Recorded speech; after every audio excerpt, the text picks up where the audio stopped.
ഈ navy day തിരുവനന്തപുരത്ത് ആഘോഷിക്കാൻ പോവുകയാണ്. ഈ തിരുവനന്തപുരത്ത് നടക്കുന്ന ആഘോഷത്തിന് പിന്നിൽ എന്തെങ്കിലും നമുക്ക് പ്രതീക്ഷ ഉണ്ടാകും? പ്രത്യേകിച്ച് രാഷ്ട്രപതിയുടെ സാന്നിധ്യം വരെ ഇതിലുണ്ടെന്നുള്ളതാണ്. അല്ല, ഇന്ത്യൻ നേവിയുടെ പ്രധാനപ്പെട്ട 3 ബേസുകളിൽ ഒന്ന് കൊച്ചിയും, ഒന്ന് ബോംബെയും, ഒന്ന് കൽക്കട്ടയാണ്, വിശാഖപട്ടണമാണ്. അപ്പോൾ ഈ 3 ബേസുകളിലും പെടാതെയാണ് തിരുവനന്തപുരം വരുന്നത്. അപ്പം നേവി അവരുടെ ഓപ്പറേഷൻ ട്രിഡൻറ്റിൻ്റെ വാർഷികമായിട്ടാണ് നേവി ഡേ ആഘോഷിക്കുന്നത്. കാര്യം ഇന്ത്യൻ നേവി നേടിയ ഏറ്റവും വലിയൊരു വിജയം എന്ന് പറയാൻ പറ്റുന്നത് 71 വാറിൽ ഓപ്പറേഷൻ ട്രിഡൻറ്റ് നടത്തിയിട്ടുണ്ടായ വിജയമാണ്. അപ്പോൾ അതിന് ശംഖുമുഖം തിരഞ്ഞെടുത്തതിൻ്റെ പുറകിൽ ശംഖുമുഖത്ത് ധാരാളം നിർമ്മാണ പ്രവർത്തനം കടൽ തീരത്ത് നടത്തിയായിരുന്നു. അതായത് ഇനി ഒരു സുനാമി വന്നാൽ പോലും പിടിച്ചു നിൽക്കത്തക്ക രീതിയിലുള്ള ശക്തമായിട്ട് രീതിയിൽ നമ്മളത് തുറമുഖം ശക്തിപ്പെടുത്തിയിട്ടുണ്ട്, കടൽ തീരം. അപ്പോൾ അത് തിരുവനന്തപുരത്ത് തന്നെ വരുന്നതിനകത്ത് പല പ്രത്യേകതകളുണ്ട്. ഒന്ന്, തിരുവനന്തപുരം വിഴിഞ്ഞം എയർപോർട്ട്, വിഴിഞ്ഞം തുറമുഖം വളരെ അടുത്താണ്. അപ്പോൾ എമർജൻസി ഉണ്ടാകുന്ന സാഹചര്യങ്ങളിൽ സിവിലിയൻ വിമാനത്താവളങ്ങളും എയർപോർട്ടുകളൊക്കെ കയ്യേറാനും അത് പ്രവർത്തിപ്പിക്കാനും ഒക്കെ നേവിക്കുള്ള അനുവാദമുണ്ട്. അത് അങ്ങനെ രീതിയിൽ ചില എക്സസൈസുകളും ചിലപ്പോൾ നടക്കാറുണ്ട്. ചില എക്സസൈസുകളൊക്കെ വരുമ്പോഴത്തേക്ക് നമ്മൾ നേവിയായിട്ട് ചേരുമ്പോഴത്തേക്ക് തുറമുഖത്തിന് അതിൻ്റേതായ ഒരു പാർട്ട് വഹിക്കാൻ കാണും. അപ്പം നമുക്ക് ഉള്ളൊരു അഭ്യൂഹം വന്നിരിക്കുന്നത്, ഇപ്പം ജോയിൻറ്റ് കമാൻഡ് അല്ലെങ്കിൽ തിയേറ്റർ കമാൻഡ് എന്നുള്ള രീതിയിലാണ് നമ്മുടെ 3 സർവീസുകളും മാറിക്കൊണ്ടിരിക്കുന്നത്. വളരെ വേഗത്തിലുള്ള മാറ്റങ്ങളാണ് ഇപ്പോൾ ഉണ്ടാകുന്നത്. പല എയർഫോഴ്സ് സ്റ്റേഷനുകളിലും നേവൽ ഓഫീസർമാർ ഡ്യൂട്ടിക്ക് എത്തിയിട്ടുണ്ട്, ആർമി ഓഫീസർമാർ ഡ്യൂട്ടിക്ക് എത്തിയിട്ടുണ്ട്. അങ്ങനെ 3 സർവീസിലെ ഓഫീസർമാർ നമ്മുടെ ഡിഫൻസ് എസ്റ്റാബ്ലിഷ്മെൻറ്റിൽ കാണുന്ന ഒരു രീതിയാണ് ഇപ്പോൾ തുടർന്ന് വരുന്നത്. അങ്ങനെയാണെങ്കിൽ ഇന്ത്യൻ നേവിയുടെ ഒരു ചെറിയ ഒരു ബേസ്, ഒരു ഓപ്പറേഷണലായിട്ടൊരു ബേസ് ചിലപ്പോൾ ശംഖുമുഖത്ത് കൊണ്ടുവരുന്നതിൻ്റെ മുന്നോടിയായിരിക്കാം, അല്ലെങ്കിൽ അതിൻ്റെ മുന്നൊരുക്കമായിരിക്കാം ഇപ്പോൾ കാണുന്ന അഭ്യാസം എന്ന് വേണം നമുക്ക് ഊഹിക്കാൻ. ഒരു നേവൽ ബേസ്, ഒരു കമ്പൈൻഡ് ബേസ് ആകുമ്പോഴത്തേക്ക് എയർഫോഴ്സ് സ്റ്റേഷന് തൊട്ടടുത്താണ് ഈ സംഭവം നടക്കുന്നത്. അപ്പോൾ നേവിക്കും അവിടെ സൗകര്യങ്ങളുണ്ടെങ്കിൽ അവർക്ക് അത് ഉപയോഗിക്കാൻ പറ്റും. ഇപ്പം നിലവിലുള്ള സൗകര്യങ്ങൾ തന്നെ അവർക്ക് നേവിക്ക് ഉപയോഗിക്കാൻ സാധിക്കുമായിരിക്കാം. ഇതൊരു അഭ്യൂഹങ്ങളാണ്, എന്നാലും ഇങ്ങനെയുള്ള ചില അഭ്യൂഹങ്ങൾ പരക്കുന്നുണ്ട്.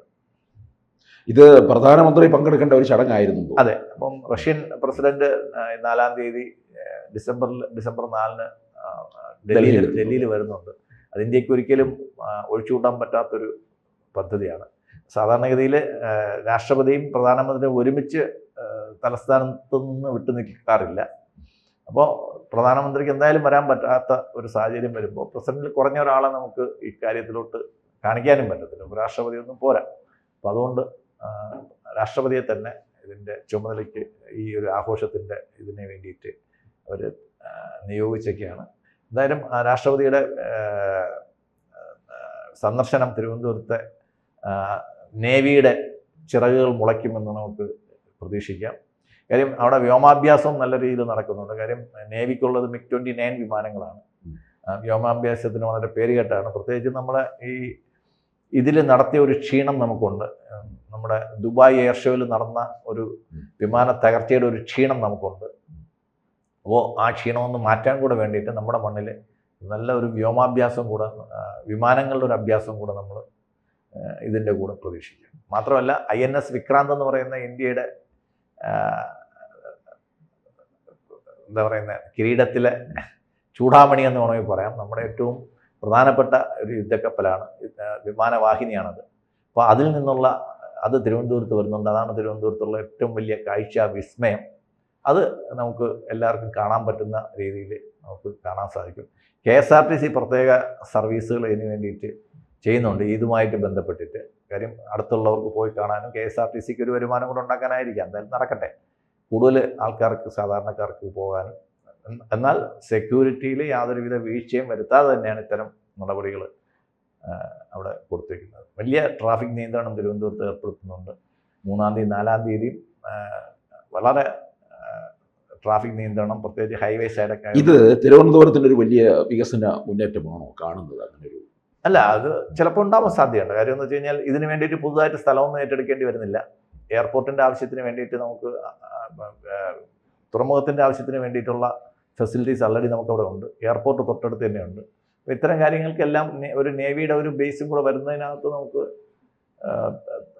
തെറ്റൊന്നും പറയാൻ പറ്റത്തില്ല. കാര്യം ഇന്ത്യ ബോർഡറുകളിൽ ആർമി യൂണിറ്റുകൾ, ഇപ്പോൾ നമ്മളെ നോർത്ത് ഈസ്റ്റിൽ പുതിയ ആർമി യൂണിറ്റുകൾ വരുന്നുണ്ട്. ഫണ്ട് ഡിഫൻസിനെ സംബന്ധിച്ചിടത്തോളം ഫണ്ട് ഒരു വിഷയമല്ല. ഇപ്പോൾ കൂടുതൽ തിരുവനന്തപുരം എന്ന് പറയുമ്പോൾ വളരെ പ്രധാനപ്പെട്ട ഒരു ഏരിയ ആണ്. അതിൻ്റെ കൂടെ ചേർത്ത് വായിക്കുകയാണെങ്കിൽ കഴിഞ്ഞ ഒരു നേവൽ എക്സസൈസ് നടന്നുകൊണ്ടിരിക്കുമ്പോഴത്തേക്കായിരുന്നു ഒരു F-35 വിമാനം തിരുവനന്തപുരത്ത് വന്ന് 30-35 ദിവസത്തോളം വിശ്രമിച്ചിട്ട് പോയത്. അപ്പോൾ അതൊക്കെ നമുക്ക് ഇന്ത്യയുടെ ഡിഫൻസ് രംഗത്ത് വളരെ പ്രാധാന്യം അർഹിക്കുന്ന കാര്യങ്ങളാണ്. ഇതൊരു കേന്ദ്ര പദ്ധതിയുടെ ഒരു തീരുമാനം കൂടെ ആയിരിക്കാം അല്ലേ? അങ്ങനെ കേന്ദ്രത്തിൻ്റെ ഒരു തീരുമാനമല്ല, സംസ്ഥാനത്തിൻ്റെ റോളൊന്നുമില്ലല്ലോ. സംസ്ഥാനം അല്ല, അതിനകത്ത് ചില രാഷ്ട്രീയ മാനങ്ങളും വേണമെങ്കിൽ നമുക്ക് കാണാം. തീർച്ചയായിട്ടും രാഷ്ട്രീയം എന്നുള്ളത് കവിഞ്ഞിട്ട് ഡിഫൻസിൻ്റെ റിക്വയർമെൻറ്റ് നമ്മൾ എക്സ്പാൻഡ് ചെയ്യുന്നതിനനുസരിച്ചിട്ട് നേവിയുടെ ഈ നമ്മളെ പെനിൻസുലയിൽ നമ്മളെ നേവൽ യൂണിറ്റുകളൊന്നുമില്ല, കന്യാകുമാരി പെനിൻസുല. അപ്പം കേരള ഗവൺമെൻറ് കൂടുതൽ താല്പര്യം എടുക്കുകയും അതിനുള്ള സ്ഥലം കൊടുക്കുകയും സൗകര്യങ്ങളും കൊടുക്കുകയാണെങ്കിൽ ചിലപ്പോൾ അവർ അവിടെ ചെയ്യും, അല്ലെങ്കിൽ വീണ്ടും കുളച്ചൽ ഭാഗത്തിലോട്ട് ചിലപ്പോൾ മാറിപ്പോവുകയും ചെയ്യും. എപ്പോഴും സംഭവിക്കുന്നതാണ്, സ്ഥലം എടുക്കുന്ന കാര്യം വരുമ്പോഴത്തേക്ക് കേരള ഗവൺമെൻറ് പുറകോട്ട് പോകും, അപ്പോഴത്തേക്ക് ഈ പ്രൊജക്റ്റ് തമിഴ്നാട്ടിലോട്ട് പോകും. അതാണ് സംഭവിച്ചിരിക്കുന്നത്. അല്ല, നമുക്ക് ഈ ലോകത്തുള്ള എല്ലാ പ്രധാനപ്പെട്ട കാർ കമ്പനികളുടെയും മാനുഫാക്ചറിങ് തമിഴ്നാട്ടിൽ നടക്കുന്നുണ്ട്. ഇവിടെ കേരളത്തിൽ കാർ വാങ്ങുന്ന ഒരു കച്ചവടം മാത്രമാണ് നടക്കുന്നത്. അവരുണ്ടാക്കുന്നു, നമ്മൾ വാങ്ങുന്നു. അല്ല, ഈ വിഴിഞ്ഞം പദ്ധതി പോലും നമുക്കറിയാം.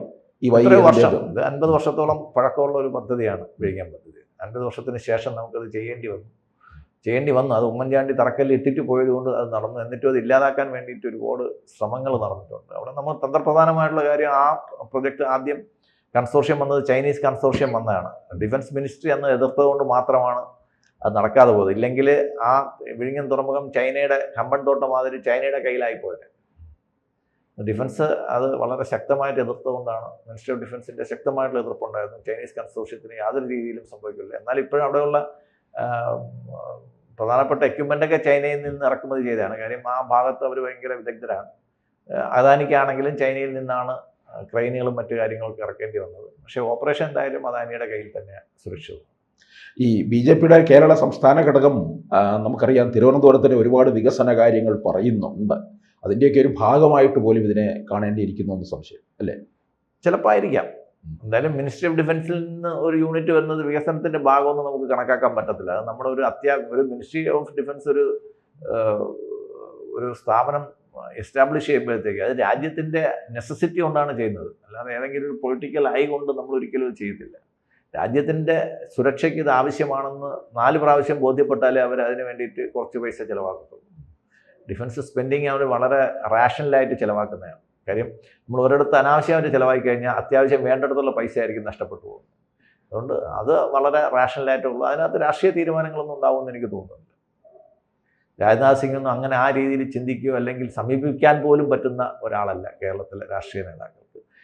അദ്ദേഹം റാഷണലായിട്ട് ചെയ്യുന്ന ഒരു കാര്യം തിരുവനന്തപുരത്തിന് കിട്ടുകയാണെങ്കിൽ നമുക്ക് ഭാഗ്യമാണ്. ഒരു എയർ ബേസും ഒരു നേവൽ ബേസും കൂടെ നമുക്ക്, ഒരു ബേസ് ഓൾറെഡി, ഒരു കമാൻഡ് ഓൾറെഡി നമുക്ക് കൊച്ചിയിലുണ്ട്. തിരുവനന്തപുരത്ത് ചിലപ്പോൾ ഒരു നേവൽ ബേസ് കൂടെ വരാനുള്ള സാധ്യത നമുക്ക് ഇതിൽ കൊടുക്കാം. ഓക്കെ. കൂടുതൽ വാർത്തകളും വിശേഷങ്ങളും നിങ്ങളിലേക്ക് എത്താൻ ABC മലയാളം സബ്സ്ക്രൈബ് ചെയ്യുക, ബെൽ ബട്ടണും അമർത്തുക.